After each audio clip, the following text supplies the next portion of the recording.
Assalamualaikum warahmatullahi wabarakatuh. Selamat sore dan selamat datang di Asogi seri ke-115. Apa saja kutanya Himpunan Onkologi Ginekologi Indonesia. Asogi merupakan webinar online series yang diselenggarakan oleh Hogi dan menjadi wadah diskusi seputar permasalahan dan kasus-kasus terkait onkologi ginekologi. Alhamdulillah, seperti biasa setiap hari Rabu sore kembali lagi bersama saya Dr. Hoirunisa sebagai host yang akan menemani bincang sore kita tentunya bersama Asogi. Dan tidak lupa kami ucapkan ucapan terima kasih kepada rekan sejawat dokter, SPOG, ginekolog onkologi, serta para guru besar yang telah berkenan mengikuti seri Asogi dari minggu ke minggunya. Dan seperti biasanya kurang lebih selama 60 menit ke depan kita akan sama-sama berdiskusi tentunya bersama para narasumber yang sudah pakar di bidangnya. Sore hari ini sudah hadir di tengah-tengah kita dua orang narasumber dan moderator yang akan berbagi update ilmunya bersama kita. Izinkan saya menyapa terlebih dahulu narasumber kita yang pertama yaitu Dr. Tovan Widya Utami, spesialis obstetrik ginekologi, spesialis onkologi. Beliau merupakan konsultan onkologi ginekologi dari Fakultas Kedokteran Universitas Indonesia di RSUPN Dr. Cipto Mangunkusumo Jakarta sekaligus sebagai Sekjen Hogi. Selamat sore Dr. Tovan. Assalamualaikum. Ya, selamat sore. Assalamualaikum warahmatullahi wabarakatuh semuanya. Waalaikumsalam.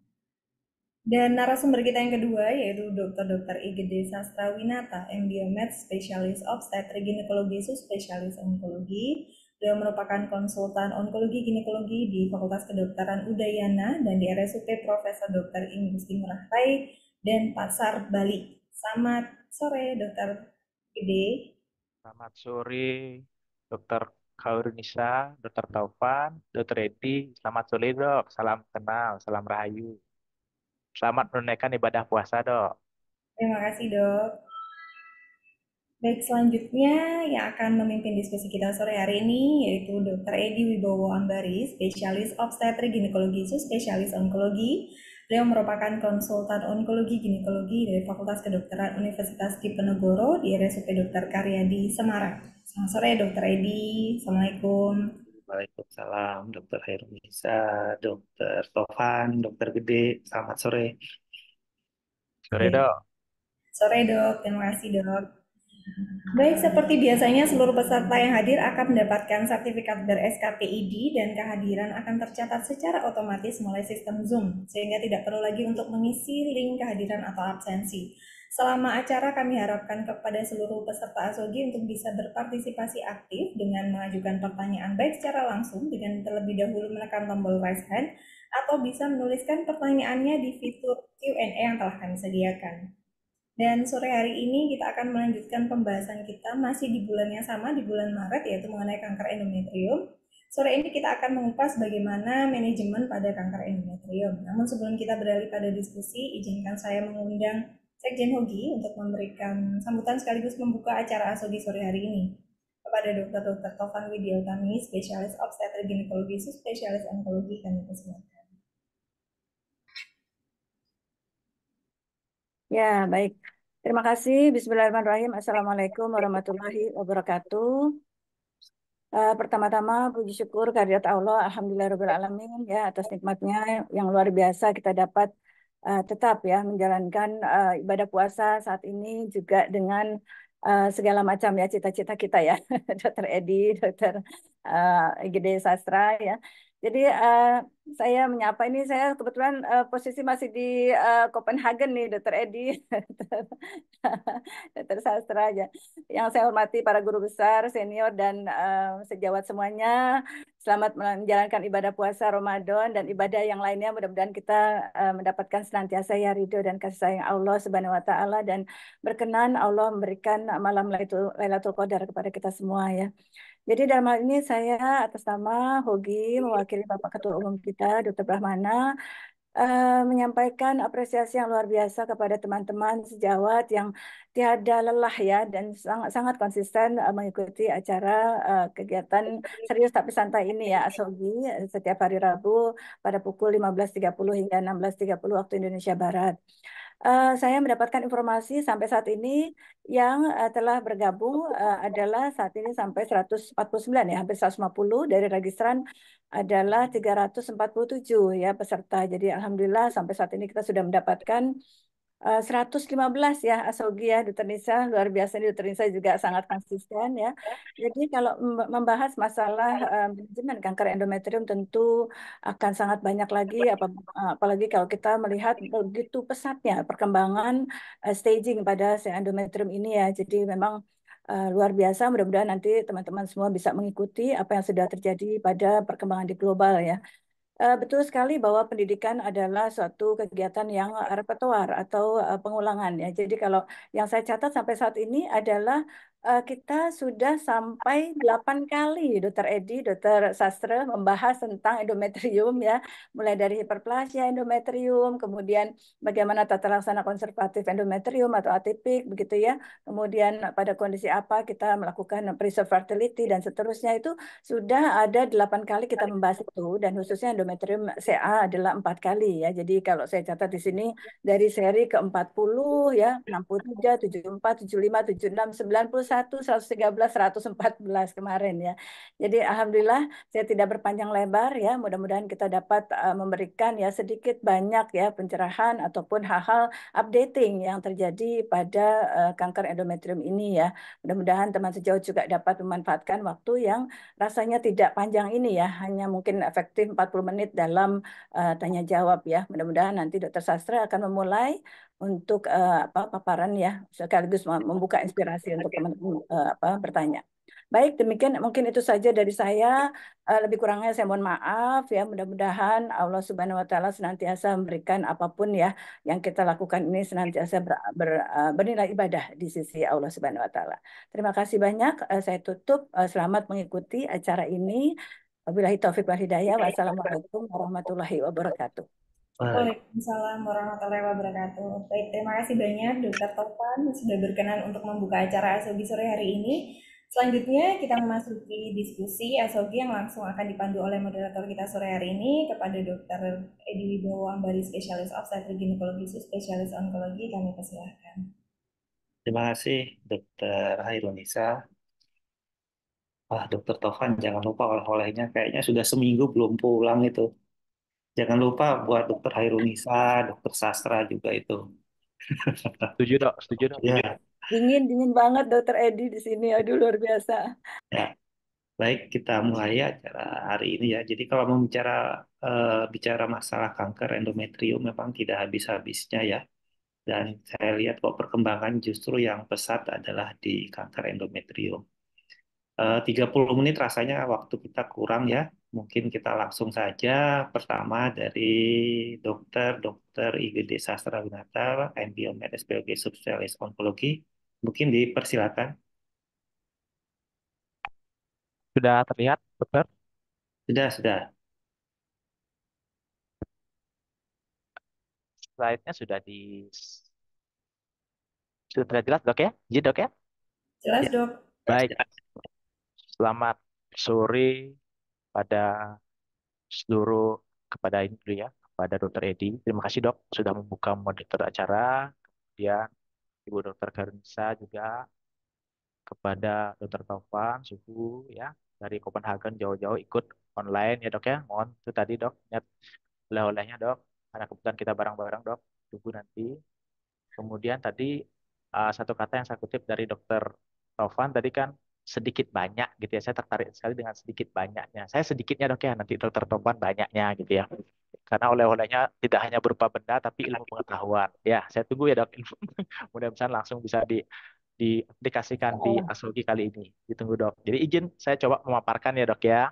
Nanti silakan ditambahkan dan mungkin dijawab semua pertanyaannya. Terima kasih dokter Tovan. Jadi yang pertama saya coba pakai bahasa Indonesia saja karena banyak peserta ternyata adalah dokter umum dan dokter SPOG ya. Karena supaya menyamakan persepsi saja. Perkenalkan teman-teman, nama saya adalah Sastra Winata. Saya sedikit membawakan tentang bagaimana manajemen kanker endometrium. Ya, ada beberapa literatur yang saya coba bawa.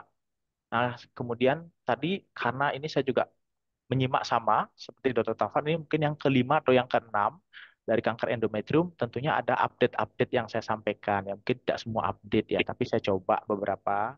Seperti yang pertama, seperti kita ketahui bersama bahwa di kanker endometrium adalah salah satu keganasan yang cukup update ya. Jadi ada namanya prognostik faktor ya. Kemudian yang terakhir kalau tidak salah namanya klasifikasi biomolekuler yang masuk di situ. Ya, ada beberapa penanda-penanda genetik yang diperhitungkan untuk menentukan staging dan manajemen daripada kanker endometrium ya. Kurang lebih seperti itu yang saya tangkap. Ya, nanti kita bahas bersama-sama. Nah ini, jadi saya lihat itu ada 4 gen yang terlibat ya nama full mutation. Ini saya perdalam lagi katanya DNA polimerase endonuklease gitu ya. Mutation gitu. Jadi gen-gen yang berperan untuk mereplikasi dan memperbaiki DNA gitu ya. Jadi kalau itu positif ternyata justru bagus dia prognostiknya. Kemudian mismatch repair dan non-specific molekuler prognostik itu menengah dan yang buruk ini yang P53. Ya, artinya P53 mungkin di semua malignansi atau keganasan P53 juga ternyata memiliki prognostik yang buruk di kanker endometrium. Nah, 4 klasifikasi ini ternyata dimasukkan di staging dan manajemen. Tapi mungkin di Indonesia agak sulit ya, belum masuk ya. Tapi ke depannya mungkin bisa masuk. Nah ini kalau kita berbicara endometrial cancer, tentunya eh, begitu ada hasil PA, tidaklah hanya menulis suatu adenokarsinoma ya. Idealnya tipe histopatologinya diperjelas ya teman-teman mungkin juga nanti bahwa tipenya apa ya, endometrioid kah atau yang well diff, moderate atau poor. Nah itu harus dipaparkan di situ. Jadi tidak hanya adenokarsinoma itu. Karena ada namanya faktor prognostik yang nanti menentukan next-nya mau diapakan gitu ya. Yang ke berikutnya ada serous, clear cell, mixed, undifferentiated, carcinosarcoma, dan beberapa tipe kecil lainnya. Ya. Nah, ini sedikit pembaharuannya bahwa tadi satu tipe histopatologi itu harus dipaparkan dengan jelas ya, tidak hanya adenokarsinoma endometrium gitu saja. Endometrioid, adeno yang well diff, bahkan LVSI-nya pun dipaparkan ya. Nanti itu adalah eh, ada kerjasama dengan ahli patologi anatomi. Yang lebih baik lagi, yang terbaru ada klasifikasi biomolekuler tadi, kalau bisa ditambahkan full mutation, P53 atau mismatch repair tadi, karena itu akan menentukan manajemennya, stadiumnya kadang-kadang naik, sedikit turun, dan manajemennya sedikit radikal atau cenderung konservatif, gitu. Secara sederhananya begitu yang saya tangkap. Nah ini sedikit klasifikasi stadium ya kanker endometrium 2023 saya nggak tahu 2024 udah ada mungkin nanti Dr. Tovan kalau siapa tahu 2024 udah ada ditambahkan ya 2023 nih mungkin yang terakhir saya tangkap ini nih jadi stadium 1 ya kita tahu bersama ya terbatas di endometrium ya kemudian melibatkan myometrium entah sebagian atau setengah ada 1A1 gitu 1A2 dan 1A3 ini dibagi berdasarkan agresivitas histo-PA gitu jadi mau nggak mau ya tipenya itu harus dipaparkan dan termasuk LVSI juga dipaparkan. Kemudian 1B, demikian juga 1C, agresif histologi type. Gitu. Kalau nggak ada tipe-tipenya, kita nggak akan bisa memasukkan di staging ini dan manajemennya pun tidak akan sesuai dengan yang diharapkan sehingga akan berpengaruh ke rekarensi dan respons daripada manajemen yang kita lakukan. Demikian stadium 2 juga sama, 2A, 2B, dan 2C meliputi tipe agresivitas histopatologi dan LVSI serta keterlibatan myometrium. Stadium 3 juga dipaparkan lebih detail, 3A1 dan 3A2. Ini mirip sama, 3B1 dan 3B2. Nah, 3C ini yang dipaparkan ada pelvic, mikrometastasis, dan makrometastasis. Pelvic dan para-aortic, itu bedanya di situ. Stadium 4 hampir sama, bladder, mukosa, intestine itu 4A, 4B, beyond the pelvic, 4C, metastasis jauh. Nah, yang ini yang ada permainan genetiknya dikit gitu ya. Jadi permainan genetiknya misalnya ini bisa dibaca jika ada gen masuk ke situ maka stadium 1 pun bisa berubah begitu P53 abnormal positif atau full mutation positif. Dan bahkan ini pada yang high risk gitu ya endometrial cancer di stadium awal yang high risk yang harusnya apa namanya agresif manajemennya harusnya stagingnya lengkap adjuvan kemoterapi begitu misalnya begitu dia eh, apa full mutation positif eliminasi positif dia lebih kurang radikal itu salah satu yang saya tangkap. Nah ini menggunakan menjadi acuan ya melihat doang kenapa endometrial cancer itu kok maju ya maju dibandingkan yang lain ya. Jadi ada risk group. Ya, ini mungkin di ilmu luar pendidikan juga sudah nyampe dulu ya. Ada low grade, low risk, intermediate, high, dan advance. Jadi ini dia harus ada tipenya, ya, stadium harus ada tipenya. Kemudian low grade-nya itu derajat diferensiasinya LVSI juga harus masuk di situ ya. Sehingga barulah kita bisa mengklasifikasikan. Karena next-nya setelah operatif, misalnya kan standarnya kan hysterectomy totalis, bilateral salpingofrektomi gitu ya, entah laparoskopik maupun laparotomi. Next-nya ada adjuvan tidak? Nah, itu di sini nanti bermain. Nah, yang molekul klasifikasi, nah ini berbeda nanti. Jadi misalnya stadium 1A, 1A misalnya, atau yang poor diff, begitu pol mutationnya positif, dia lebih kurang radikal. Salah satu contohnya gitu ya. Nah, ini diagnostik, ini di Asogi sebelumnya juga dipaparkan banyak tentang bagaimana imaging sebelum melakukan operatif ya, seperti MRI, transvaginal, ultrasonografi, PET-CT maupun CT scan silahkan. Jadi, nah ini terkait dengan manajemen kanker endometrium ya stadium 1 2 standarnya kan udah kita sepakati ya. Jadi ini ya pada kondisi-kondisi yang tidak konservatif ya kita lakukan histerektomi totalis dan bilateral salpingofrektomi tanpa reseksi vagina. Pada beberapa kondisi ya misalnya stadium awal di tipe serosa, karsinosarkoma dan undifferentiated carcinoma dilakukan omentektomi infrakolik ya.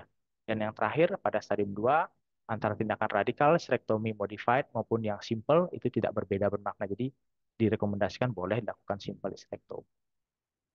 Kemudian yang terbaru lagi adalah bagaimana dengan minimal invasif gitu ya. Jadi yang terbaru saya baca bahwa minimal invasif direkomendasikan ya bahkan pada yang high risk type, tetapi diyakinkan tidak ada spill gitu. Tidak ada spill termasuk ruptur daripada tumor pada saat tindakan, bahkan pada saat ekstraksi. Jadi udah bagus operasinya, manis, perdarahan minimal, begitu narik dari vagina tiba-tiba robek gitu. Nah, itu yang seringkali kita harus hindari sehingga memungkinkan tidak pakai endobag atau bahkan mini lab sedikit diperluas di abdomen untuk mengeluarkan tanpa spill. Atau bahkan pada kondisi pada saat diagnostik dilakukan histerektomi tadi ditemukan ternyata ada metastasis di luar organ reproduksi. Nah, ini sudah tidak disarankan lagi mengenai operasi minimal invasif. Nah, berikutnya tentang lymph node ya. Jadi ada beberapa, ini saya inikan saja resume-resume saja pada yang tadi makanya penting sekali ditentukan di awal dia termasuk yang tipe mana gitu ya. Yang low risk, intermediate risk disarankan untuk staging saja. Jadi biopsi yang besar-besar saja. Bagi yang high intermediate dan high risk justru complete lymphadenectomy yang disarankan adalah pelvic dan para-aortic infrarenal gitu ya. Ada kondisi yang high dan high intermediate. Jadi penting di depan itu karena next-nya mau diapakan. Nah, ini yang dibahas di ASOGI berikutnya bagaimana dengan mempertahankan fertilitas gitu ya dibahas sebelumnya. Itu bagaimana dengan kalau diangkat rahim sama serviksnya saja, tapi ovariumnya dipertahankan. Oke, boleh, tapi ada syaratnya ya. Jadi satu, pasien itu harus paham dulu ya, paham dulu akan apa yang dilakukan, kemudian syarat-syaratnya dan compliance pasien kita harus tahu ya. Misalnya di sini direkomendasikan bahwa umur di bawah 45, low grade ya tanpa keterlibatan ovarium maupun extrauteri, tuba harus diangkat ya, tuba harus diangkat tapi tidak dihancurkan pada kondisi-kondisi di mana ada riwayat keluarga keganasan ovarium maupun Lynch type 2 syndrome ya disarankan. Ini sudah dipaparkan tadi. Nah, tadi bagaimana dengan fertility sparing? Fertility sparing direkomendasikan pada yang hiperplasia atipik, ini dibahas juga. Hiperplasia atipik sudah bisa, endometrioid intraepithelial neoplasma bisa, pada endometrial cancer bisa, tapi stage 1 well diff ya, direkomendasi tanpa adanya faktor genetik gitu ya. Dan tadi harus ada syarat-syarat tertentu yang dibahas di ASFOGI sebelumnya. Jadi kalau misalnya boleh nggak boleh, tapi harus ada satu bagaimana kriteria inklusi pasiennya, bagaimana pasien-pasien yang boleh gitu maksudnya. Kemudian yang kedua, komplain pasiennya yakin nggak dia bisa dipantau dengan ketat gitu ya. Dan manajemennya adalah operatif reseksi atau ablation endometrium dan terapi hormonal nanti kita paparkan. Yang penting lagi dipaparkan adalah ahli patologi yang terlibat. Jadi harus yang berpengalaman, jangan sampai dia adalah moderate atau poorly dibilang well diff gitu. Jangan sampai seperti atau tipe endometrioid kadang-kadang mirip dengan tipe clear cell. Nah, jadi jangan sampai salahnya di sini. Makanya salah satu adalah ahli patologinya harus mumpuni, bukan cuma dokter onkoginekologinya saja. Nah, yang perlu dipaparkan juga bahwa tadi kriteria seleksi pasien bahwa fertilitas sparing bukanlah manajemen standar, ya, tapi masih boleh pada mereka-mereka yang sangat bersikeras untuk hamil, gitu ya, dan yakin pasti hamil. Dari finansialnya mampu enggak, jangan sampai secara finansial masih low, jadi manajemen konservatif, tapi next-nya tidak hamil-hamil, jangan sampai hamil enggak, kambuh iya kan gitu, itu yang sering terjadi, hamil kagak, kambuh iya, menyebar iya, akhirnya apa ujung-ujungnya pasien tidak hamil tapi meninggal seperti itu. Nah, yang terakhir bersedia menerima pemantauan dengan ketat dan diberitahu apabila next ada kondisi di mana kegagalan konservatif mau tidak mau wajib dilakukan histerektomi juga. Nah, ini beberapa yang saya ambil, reseksi dulu, kemudian hidroksiprogesteron asetat dan atau megestrol asetat itu bisa, dan yang penting monitoringnya 3 sampai 6 bulan dievaluasi, bulan 6 dilakukan konfirmasi apakah responnya baik atau tidak. Ada yang menyatakan sampai 15 bulan, tapi yang lebih skip ya 6 bulan dipakai. Kemudian yang berikutnya lagi adalah pengawasan ketat ya. Dan bahkan tadi apabila ternyata dievaluasi 6 bulan sampai 12 bulan, tahun itu ada kegagalan, pasien bersedia atau mau nak mau harus dilakukan operasi pengangkatan rahim disertai dengan bilateral salping of rectum. Adjuvan ya, jadi tambah dari operatif ada tambahan adjuvan sedikit saja. Jadi pada kondisi yang early ya, stadium awal, low risk, stadium 1 itu tidak perlu ya. Bahkan hanya observasi. Terutama bagi mereka yang sudah dilakukan tes genetik, misalnya point mutation patogen atau P53 negatif, justru stop manajemennya tidak dilakukan adjuvan tambahan. Brachytherapy itu penting pada kondisi-kondisi di mana risiko kekambuhan pada mereka-mereka yang LVSS positif, sekuensial, dan stadium 2. Ya. Atau pada high grade. Ya. Jadi tadi di kriteria awal, kembali lagi ke awal. Dan bahkan high grade dengan LVSE positif, high grade, high intermediate, kita lakukan radiasi dan eksternal internal dan kemoterapi adjuvan. Pada kondisi-kondisi di mana kelenjar getah bening misalnya tidak terlibat pun, radiasi luar direkomendasikan, ditambah dengan kemoterapi. Ini silahkan dipapar. Jadi inilah penting-pentingnya kenapa klasifikasi tadi high grade. Jadi tidak cukup hanya operatif saja. Jadi sama juga ya, risiko tinggi, operatif, kemoterapi, radiasi luar dan radiasi dalam. Ya, demikian juga pada stadium lanjut ya. Jadi kita pikirkan prinsipnya adalah sama ya, mungkin sama dengan manajemen ovarium cancer juga. Jadi kita lakukan pengangkatan semaksimal massa, kemudian dilanjutkan dengan tambahan kemoterapi sistemik, kemudian radiasi luar, dalam, dan bahkan hormonal terapi. Jadi terakhir itu ada namanya kondisi-kondisi recurrent, itu pun sama ya. Kita tekan dengan pemberian radiasi, kemudian kemoterapi dan operatif tergantung kondisi rekarensinya di mana. Ditambah terapi hormonal juga dikondisikan pada kondisi low grade atau derajat rendah tanpa progresivitas yang tepat, sama seperti yang konservatif tadi, ditambah dengan hidroksiprogesteron asetat ataupun megestrol. Tapi sistemik recurrent yang lainnya gitu di luar tadi, ya tadi kemoterapinya plus lainnya sama ya, dimanapun kita menggunakan paclitaxel carboplatin, second lainnya doxorubicin rekomendasinya, dan ini yang terbaru yang kita pakai PDE1 pembrolizumab ya, ini masuk juga di endometrium. Ya mungkin itu saja, saya tunggu-tunggu tadi kesimpulan itu. Itu saja. Terima kasih waktunya, mohon maaf kalau kepanjangan. Dr. Tovan, Dr. Edi, mohon masukannya ini. Mohon maaf kalau ada kurang-kurang nih. Terima kasih. Terima kasih, Dokter. Ayu. Nah, ya. Baik, mungkin kita lanjut saja ke pembicara berikutnya, Dr. Tovan. Kami persilakan.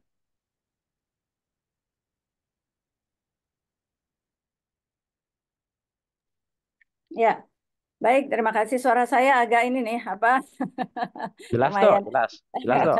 Walaupun Ya, jauh mohon izin di Dokter sana. Edi, Dokter Sastra ya. Baik, terima kasih. Assalamualaikum warahmatullahi wabarakatuh. Saya bersyukur tadi Dokter Sastra sudah menyampaikan begitu komprehensif rasanya ya. Jadi ada beberapa hal yang mungkin saya akan tambahkan saja, Dokter Edi. Jadi mudah-mudahan bisa menambah untuk waktu diskusi ya. Jadi pada kesempatan ini adalah tentang manajemen kanker endometrium ya. Kalau kita bicara tentang manajemen, tentu memang kita berpikir bukan hanya manajemen dalam arti pembedahan saja atau misalkan medikamentosa saja, tapi bagaimana comprehensiveness menangani suatu penderita kanker endometrium ya. Jadi bagaimana juga dalam hal kita menentukan suatu guideline ya. Jadi ini adalah suatu fenomena yang mungkin kita harus ingat-ingat saat ini di dunia memang sudah bergerak, endometrium sangat meningkat ya, dari kemarin oleh saya sedikit lah ya dari ESGO Barcelona dan juga ya sedikit lah dengan HPV Eurogen dari Stockholm ya. Jadi wah memang untuk endometrium ini meningkat sekali ya di dunia barat ya, di global juga meningkat dan juga bergeser pada usia muda dan kaitannya adalah dengan kondisi lifestyle ya, di mana obesity meningkat dan itu sebenarnya adalah tantangan kita untuk memberikan suatu manajemen konservatif pada preserve fertility ya. Nah, ini yang memang saya mungkin akan sedikit share, tapi mungkin ini juga saya juga masih banyak untuk lebih banyak lagi untuk mendalaminya ya. Jadi bagaimana update-nya ya? Kalau kita melihat perbandingan guideline ya, ini saya pakai yang simpel-simpel saja, paket guideline dari ESGO di tahun 2022 ini waktu Berlin, ESGO Berlin tuh kesannya tuh udah baru gitu ya, tapi ternyata berubah betul sekali. Jadi pada Vigo staging yang paling sering sebenarnya adalah kanker serviks. Sudah 7 kali ya mengalami perubahan Vigo staging dikaitkan dengan segala macam meta analisis, RCT segala macam, akhirnya menjadi perubahan 7 kali. Nah, sedangkan pada endometrium sebenarnya baru 4 kali ya, mau ke 5 kali ini ya 2023. Namun ternyata luar biasa, signifikan sekali, pesat sekali perkembangannya. Nah, ini dia ya. Jadi yang kemarin saya dapatkan sedikit saja, ini karena juga baru belajar ya. Di sana banyak sekali pendiskusiannya di Barcelona itu ya, dari segala macam banyak pro kontra mengenai Vigo Staging 2023 ini. Bahkan pada negara-negara maju pun saat ini masih juga belum sepenuhnya mengadop begitu ya. Jadi memang bagaimana mereka melihat dari perspektif historik.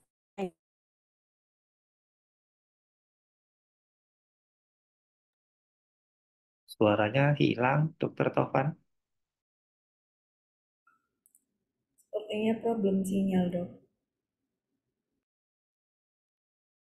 Duduk manis saya di dalam kamar. Suara saya masih tidak terdengar. Ya, sudah.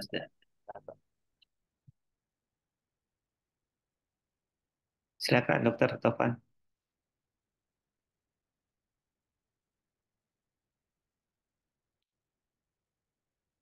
Nah, hilang beneran sekarang. Iya. Oke, mungkin sambil nunggu Dokter Tovan ya. Nah, ini sudah masuk lagi. Ya, akhirnya saya hilang. Lanjut. Kejauhan. Aduh, kalau begini saya tak kuasa deh. Monggo, silakan. Ya. Mudah-mudahan tadi tidak terputus panjang. Sudah jelas sekarang? Ya. Ya. Jadi memang di sini kalau di kita belajar juga banyak cyber kriminal nih, Dr. Edi, Dr. Sastra ya, banyak cyber kriminal dari Rusia katanya tuh saya luar biasa. Ya jadi saya ulang lagi bahwa ternyata di negara maju sekalipun ya di antara negara Eropa pun memang diversity-nya juga lebar ya. Mereka tidak semua bersedia untuk mengadop ya Vigo Staging 2023 ini karena mereka melihat banyak beberapa kekurangan ya terkait dengan staging outcome data, kemudian terkait juga berbagai permasalahan yang nanti kita lihat ya mungkin secara sederhana ya mohon maaf kalau saya ternyata tidak menyampaikan secara komprehensif dan holistik ya terkait ini karena saya juga baru memahami juga ya dan ini memang perlu pendiskusian dan prospektif trials ya terkait dengan molekular era ini ya. Nah, kalau dilihat dari sini secara garis besar saja, ini mungkin teman-teman SPOG yang bergabung, yang non-onkologi ya, bahwa jelas tipe kanker endometrium itu adalah tipe 1 dan tipe 2 ya, di mana secara umum kita bisa lihat bahwa secara secara prognosis yang lebih baik jelas adalah tipe 1 di mana ini adalah yang memang dapat dicegah ya. Kalau dilihat di sini ternyata kita bisa lihat bahwa secara eh, gambaran ekspresi reseptor tumornya ya. Jadi memang banyak yang memang ternyata positif untuk di tipe 1 ya. Nanti kita akan lihat kenapa bisa berubah ke molekular era ya.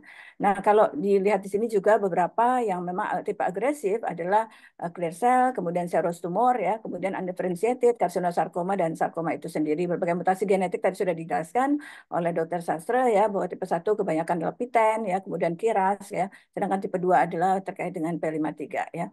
Nah, kalau kita lihat di sini beberapa perubahan ya stadium surgical kanker endometrium. Jadi kalau teman-teman di sini yang belum hafal mungkin ya Vigo staging yang tahun 2009 gitu ya. Ya alhamdulillah ya karena udah berubah jadi 2023. Dari 1988, 2009, kemudian 2023 gitu ya. Jadi kalau kita ingat kalau 1988 itu stadium 1 itu ABC gitu kan ya. Tapi ternyata di stadium di Vigo staging 2009 ternyata jadi AB. Nah, sekarang balik lagi AB ABC gitu ya. Jadi ini luar biasa perubahannya. Jadi ingat saja di stadium 2023 ini semuanya jadi ABC ya. Stadium 1 sampai 4 ABC semua gitu. ABC, 2 ABC, 3 ABC, 4 ABC ya. Cuma perbedaannya di sini ada keterlibatan tadi tuh ya. Jadi terkait dengan selain ekstensivitas, jadi di sini diperhitungkan juga ya terkait dengan LPSF vokal atau kemudian juga dengan nanti kita bisa lihat di 3C1 ada mikrometastasis ya, ada makrometastasis gitu ya. Jadi di sini juga A1, 2, 3 dan seterusnya. Jadi mungkin kalau di hafalin semalaman juga kayaknya nggak bakalan hafal ya. Mungkin kita bisa lihat berkali-kali sehingga bisa jadi hafal. Nah, apa bedanya? Ya, di sini aduh luar biasa ya. Ini saya mengutip dari salah satu presentan dari ESGO ya. Jadi ini kritisme ya, kritisme. Banyak sekali kritisme yang menyatakan dari perspektif pembedah atau surgeon mereka tidak memang tidak apa namanya tidak welcome lah dengan Vigo Staging 2023 ini ya. Nanti mungkin kita akan bahas secara detail ya.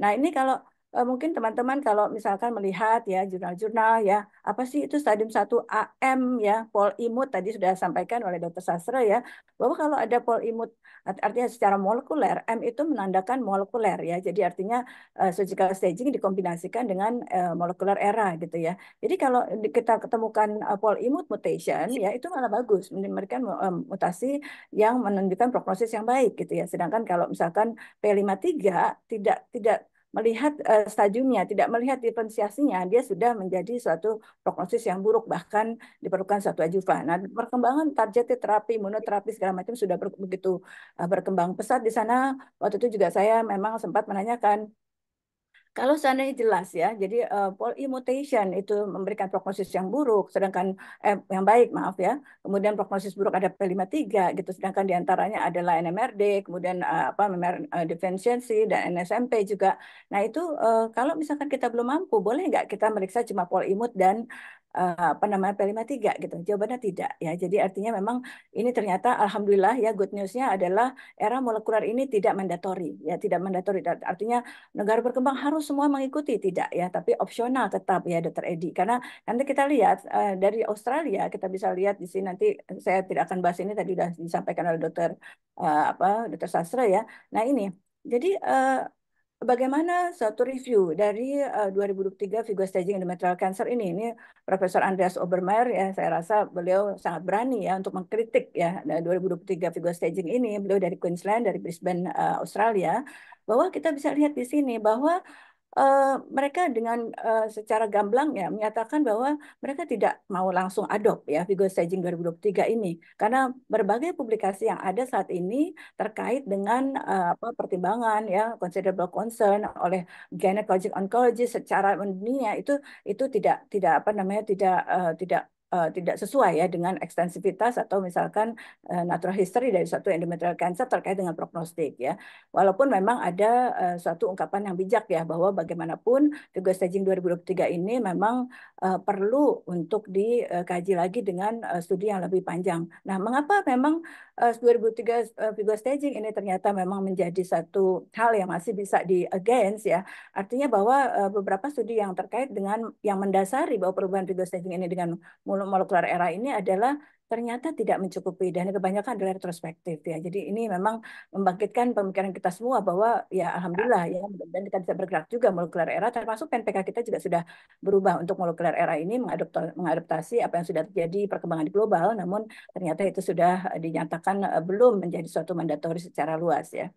Nah, ini beberapa isu, nanti mungkin ini adalah slide saya yang terakhir ya, supaya banyak diskusi, bahwa dari Pocket Guideline dari 2022 ESGO ini, secara manajemen endometrial cancer itu terkait juga bagaimana kita bisa preventive medicine ya, preemptive medicine atau tailor-made atau personalized medicine ya, bagaimana kita melakukan suatu pemantauan pada perempuan yang asimptomatis, misalkan pada kondisi yang memang sebenarnya tadi ya, ada sindrom metabolik, PCOS, kemudian unopposed estrogen, kemudian juga dengan segala macam. Apakah pada kondisi yang misalkan di type 2 ya family ya historinya positif gitu. Kemudian bagaimana kita melakukan suatu upaya terapi konservatif pada misalkan pada hiperplasia endometrium atipik atau misalnya endometrium yang type 1 atau misalkan itu banyak ternyata terjadi beberapa perubahan ya. Nah, bagaimana terjadi apa definisi tadi ya melakukan suatu apa kriteria seleksi pada pasien yang memerlukan ajukan terapi, kemudian risk of fertility dan seterusnya. Ya, jadi memang tadi saya sampaikan itu yang terakhir, tapi ini kayaknya ini penting juga ya bahwa eh, beliau ini Bapak Bapak Profesor Aman Frederick ini adalah seorang profesor dari Belgium juga mengkritisi ya bahwa secara kesimpulan yang beliau sampaikan di ESGO kemarin itu adalah bahwa surgical staging itu berdasarkan pada molekuler saat ini seharusnya belum dapat diaplikasikan secara luas ya karena masih terkait dengan itu tadi ya banyak penelitian-penelitian yang diperlukan untuk tidak secara gegabah melakukan suatu era molekuler era ini untuk semua negara ya.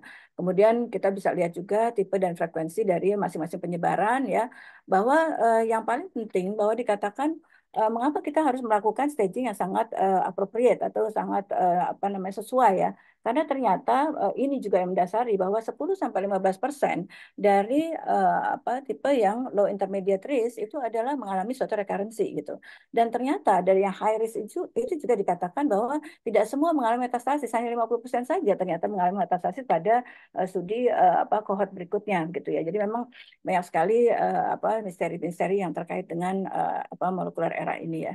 Jadi itu mungkin secara sederhana saya rasa nanti untuk diskusi saja ini ada beberapa hal yang saya tata laksana sudah saya siapkan juga tapi rasanya sudah disampaikan semua oleh Dokter Sastra ya tata laksana nggak ada yang baru cuma memang saya setuju tadi bahwa untuk terapi pembedahan itu stadium 2 memang tidak ada tidak ada perbedaan ya antara kita melakukan hysterectomy total simple, extravasal ataupun radikal ya.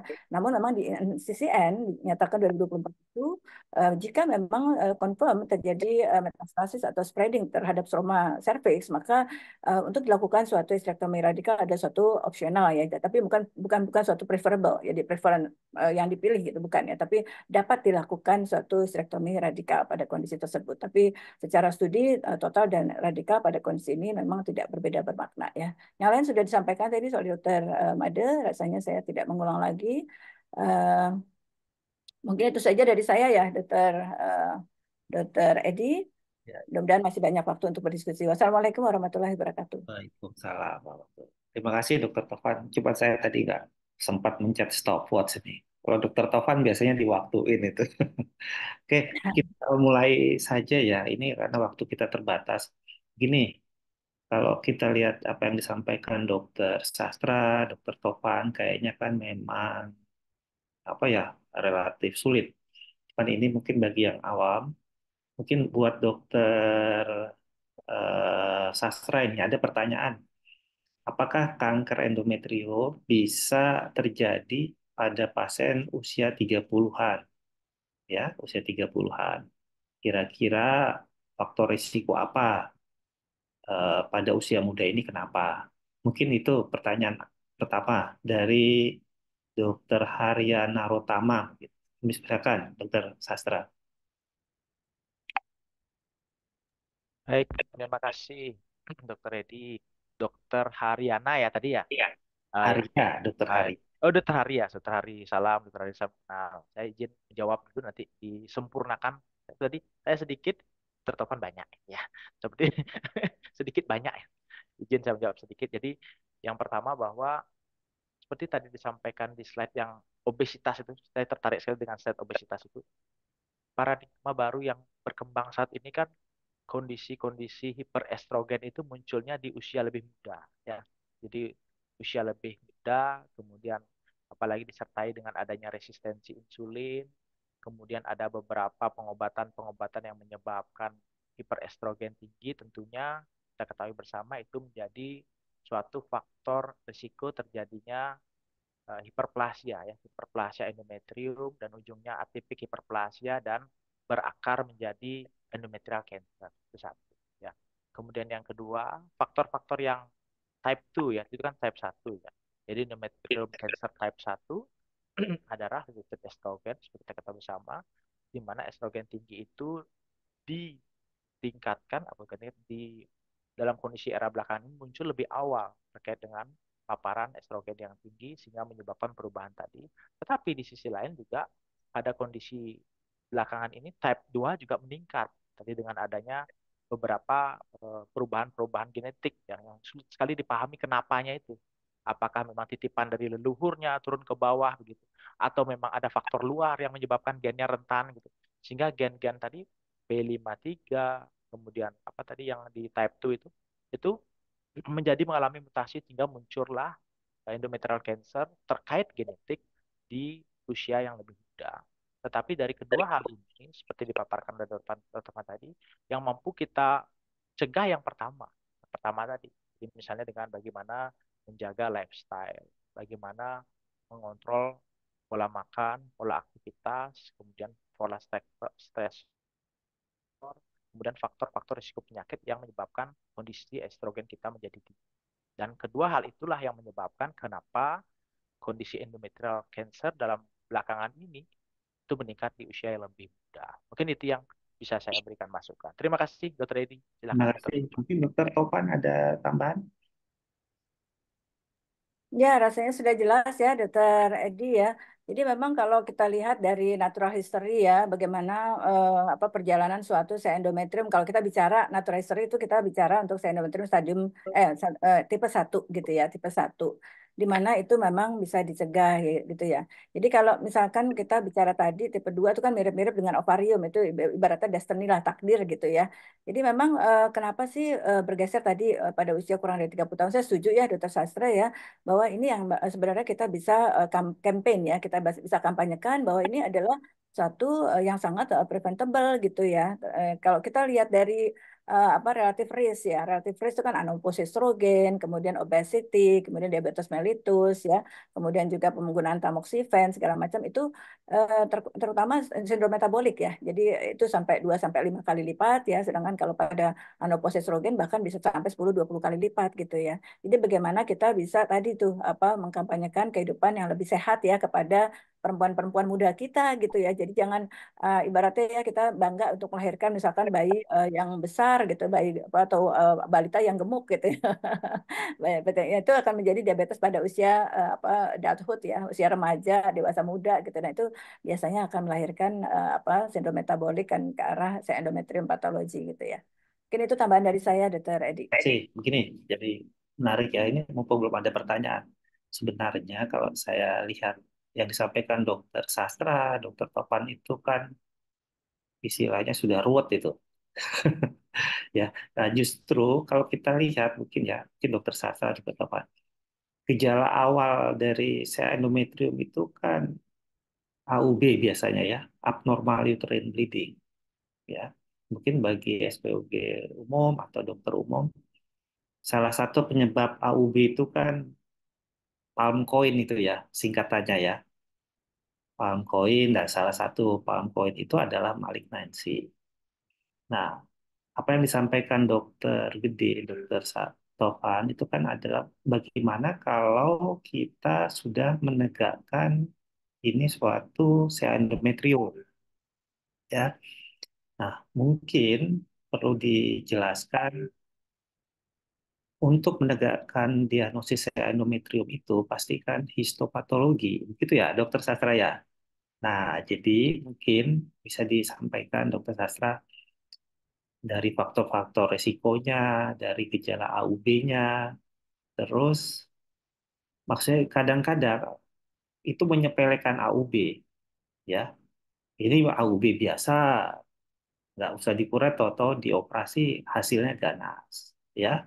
Nah, kalau seperti itu, padahal untuk kita memanage ya endometrium sendiri, kan ruwet itu, ya. Ada gradingnya, ada pakai molekulernya, ya. Jadi tidak sesederhana itu. Padahal banyak teman-teman mungkin karena sarana terbatas atau waktu buru-buru, tidak didiagnosis dengan baik, tidak di histeroskopi, tidak di kuretase, tanpa PA langsung histerektomi ya. Mungkin gimana itu Dokter Sastra? Terima kasih, Dr. Edi. Luar biasa ya pertanyaannya. Jadi, mungkin ini maksudnya adalah memberikan penekanan kepada sejawat kita, teman SPOG, supaya tidak berfokus di obstetri. Maksudnya kan ya, biar tidak hanya seksio saja. Padahal kasus ginekologi itu di displasia serviks gitu ya, displasia serviks dan displasia endometrium. Tadi berbicara hiperplasia kan termasuk displasia juga.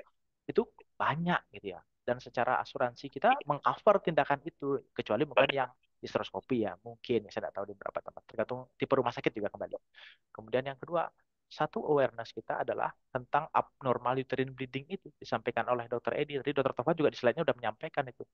Dan Asogi sebelumnya juga saya berkali-kali, saya senang juga review di YouTube itu. Dulu diomonginnya apa ya, sekarang biar agak mirip-mirip gitu, beda-beda dikit gitu. Jadi benar-benar nggak perlu belajar kita. Jadi sekarang kali saya tuh nggak perlu belajar buka buku lagi, tinggal baca Asogi sebelumnya aja, nextnya ini gitu. Jadi begitu kita ketemu kondisi pasien AUB, entah dengan risk factor ataupun tidak.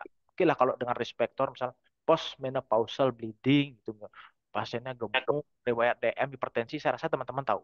Tapi tanpa risk factor pun teman-teman harus waspada. Itu yang seringkali terlewat. Ada memang pada beberapa kondisi, walaupun tidak banyak. Biasanya harus ada apa namanya, ada unopposed estrogennya dulu di situ. Tetapi ada kondisi-kondisi tertentu tidak, tetapi datang dengan abnormal uterine bleeding. Diterapi terus dengan progesteron kan begitu biasanya kan. Oh ini AUBO, nah gitu kan di Palm Queen yang dokter Edi sampaikan. Oh AUBO, AUBP, polip, ternyata polipnya bukan polip biasa, polip hiperplasi ternyata gitu. Sehingga pemahaman untuk melakukan ultrasonografi transvaginal lah ya. Di beberapa tempat saya rasa sih transvaginal ada lah ya, walaupun di histeroskopi tidak semua ada. Itu meyakinkan ini polip atau hiperplasia endometrium. Gitu. Saya rasa itu.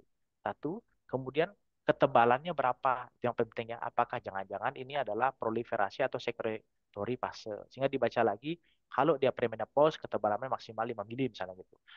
Menopause, kemudian premenopause misalnya 12 sampai ini, kemudian kondisi reproduktif di atas 16 dengan kalau misalnya ada ulik-ulik vaskuler sedikit, oh kok begini vaskulernya gitu ya.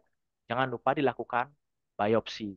Nah, histeroskopi maupun biopsi langsung. Itu mungkin salah satu masukan dari saya terkait dengan untuk mendeteksi early terjadinya endometrium hiperplasia atau precancer endometrium dan bahkan endometrium cancer. Mungkin itu dari saya, Dr. Edi. Silakan, Dr. Tovan. Dr. Topan ada tambahan.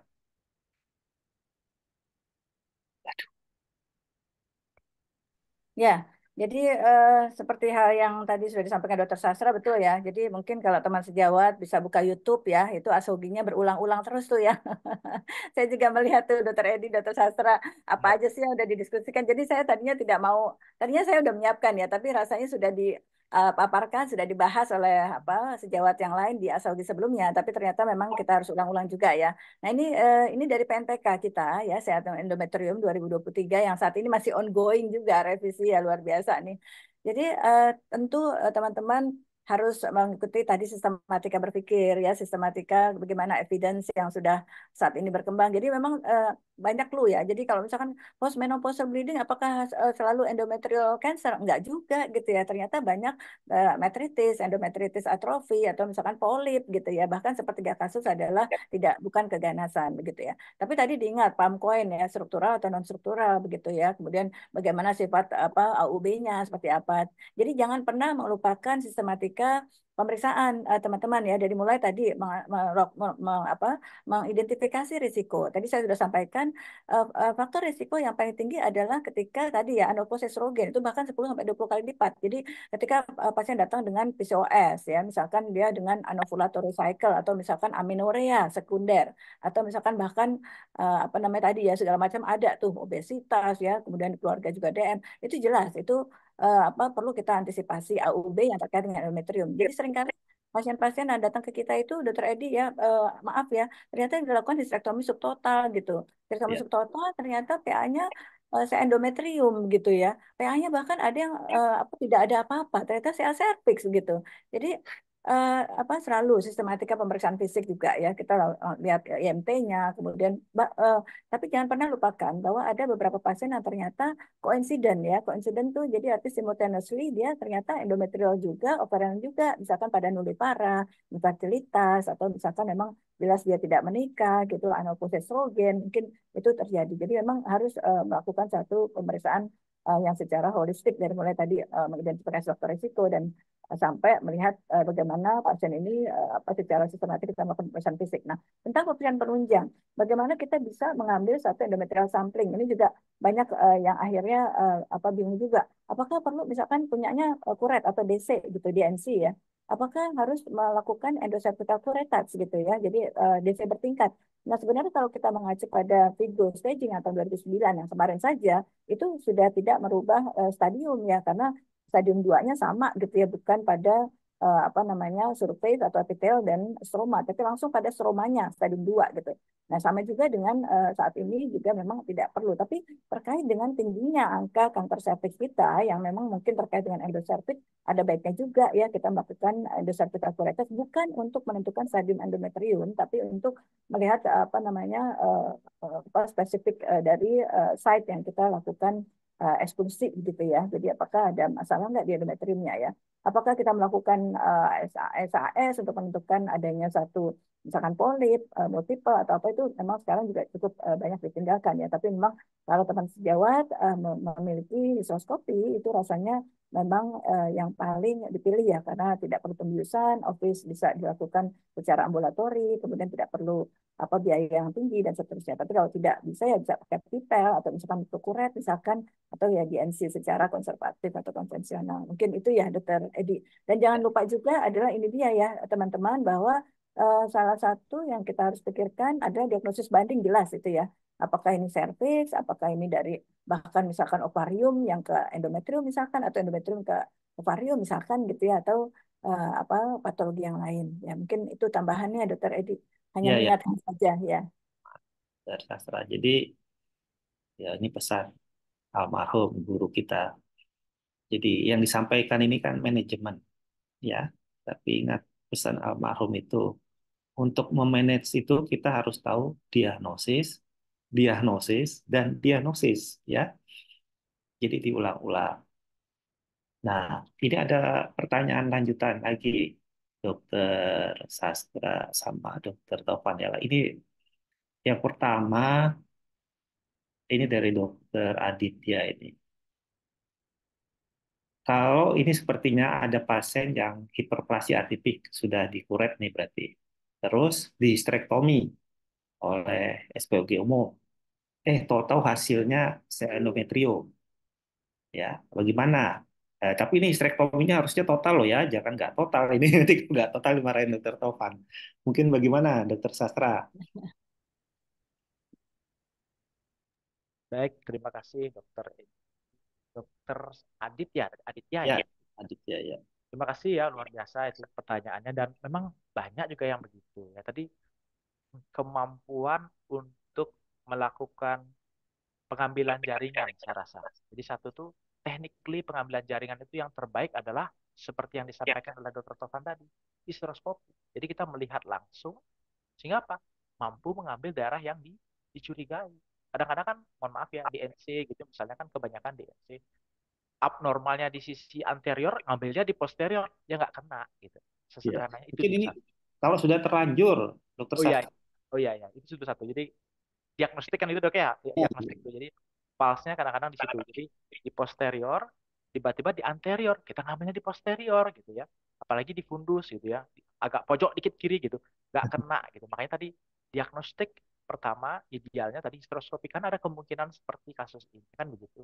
Nah yang kedua, kalaupun seandainya terlewat gitu ya, pada pasien ini hiperplasia atipik, kita nggak tahu kompleks atau simpleks kan gitu kan. Akhirnya pilihannya adalah histerektomi subtotal. Benar ya dok ya? Subtotal. Total, total, Oh Dok. totalis, oh totalis pilihannya ya. Sudah benar berarti histerektomi totalis ya. Kemudian ovariumnya kita nggak tahu apakah di konservatif atau tidak, itu kita nggak tahu.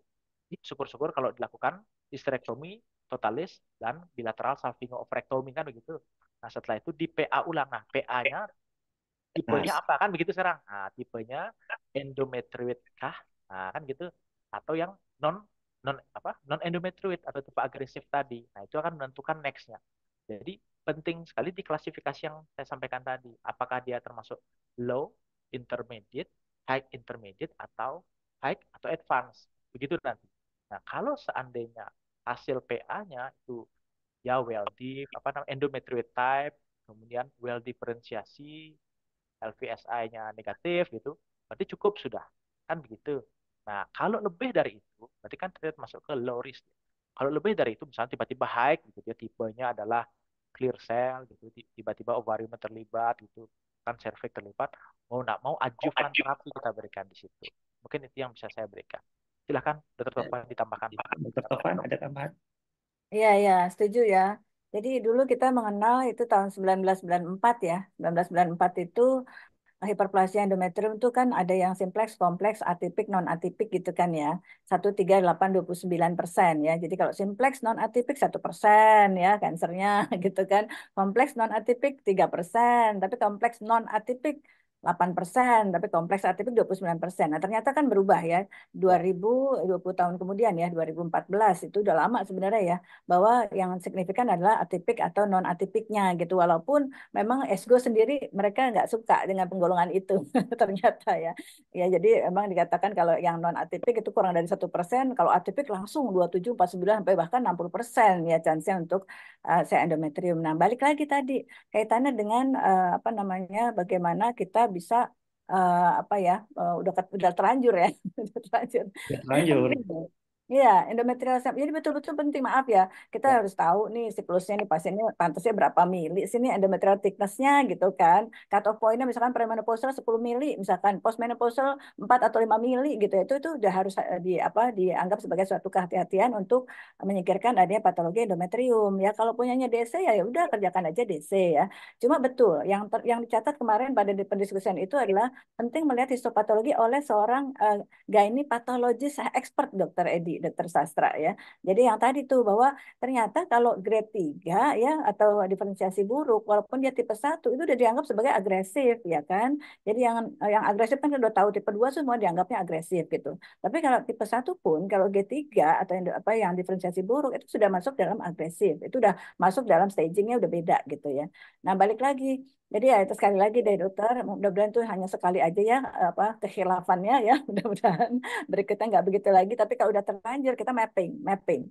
Nah, bagaimana kita bisa lihat apa spreading atau infiltrasi tisu itu emang MRI ya, apakah sudah sampai kemana sekitarnya. Tapi untuk distant metastasis atau lymph node memang CT scan lebih superior sebenarnya gitu ya. Jadi mapping aja dokter. Dan mungkin bisa ditawarkan kalau kenapa sih endometrial sampling itu penting? Karena walaupun misalkan stage one aja gitu ya, tapi dia ternyata tipe 2 histologinya itu udah jauh beda itu prognosis treatmentnya manajemennya langsung beda. Jadi hati-hati sekali teman-teman untuk apa namanya langsung misalkan udah deh daripada bertele-tele lah DC dulu lah nanti lihat itu kemudian HT juga ujungnya enggak begitu gitu. Kita seperti komandan perang aja. Apakah kita memang akan maju di medan perangnya seperti apa, ranjaunya di mana saja ya sehingga kita bisa bahkan bisa memprediksi lamanya durasi operasi, kemudian potensial komplikasi, kemudian segala macam lah ya sampai treatment yang mungkin akan dijalani oleh pasien tersebut ya. Gitu aja Dokter Edi. Sih, Dokter Sastra, Dokter Tovan. Ya, ini waktunya sudah, itu Dokter Nisa sudah melirik saya ini. Pemirsa udah muncul ya. Ini cuma ada beberapa pertanyaan ya. Mungkin ini saya sampaikannya Dokter Susana. Ini menanyakan levonorgestrel dan progesteron. Ini Dokter Susana ya, mungkin dilihat Asogi kemarin. Dokter Yusuf itu sudah menyampaikan ya, dibaca Asogi seri sebelum ini persis ya. Kemudian untuk kasus endometritis apakah mengarah ke kanker endometrium? Ini mungkin kita jawab saja tidak ya. Kalau radang sih insya Allah itu bukan ke arah suatu malignansi. Jadi mungkin saya sampaikan terakhir dokter ini saya sebentar ya. Jadi yang pertama adalah bagaimana kita menegakkan diagnosis ya.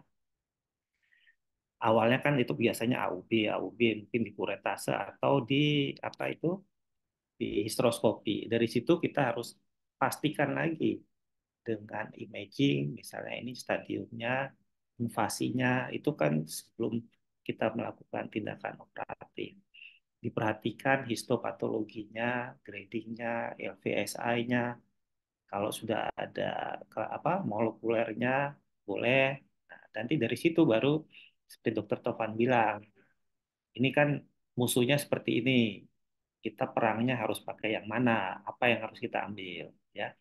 Jadi mungkin itu pesan dari saya mungkin sebagai kesimpulan.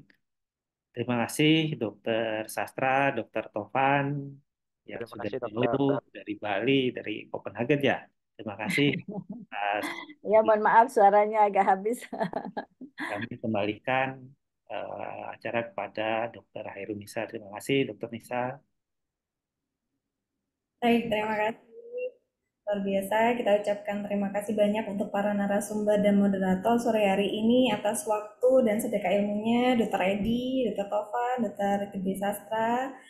Ya, sudah 60 menit lebih kita berdiskusi sampai kita di akhir acara. Terima kasih banyak atas perhatian dan atensi seluruh peserta ASOGI, dan jangan lupa untuk kembali mengikuti seri ASOGI ke-116 dengan tema peran SPOG dalam penata laksanaan kanker endometrium tanggal 27 Maret 2024 hari Rabu pukul 15.30 waktu Indonesia bagian Barat.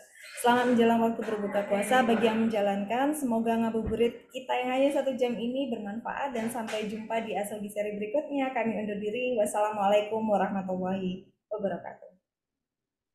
Waalaikumsalam warahmatullahi wabarakatuh. Terima kasih dok.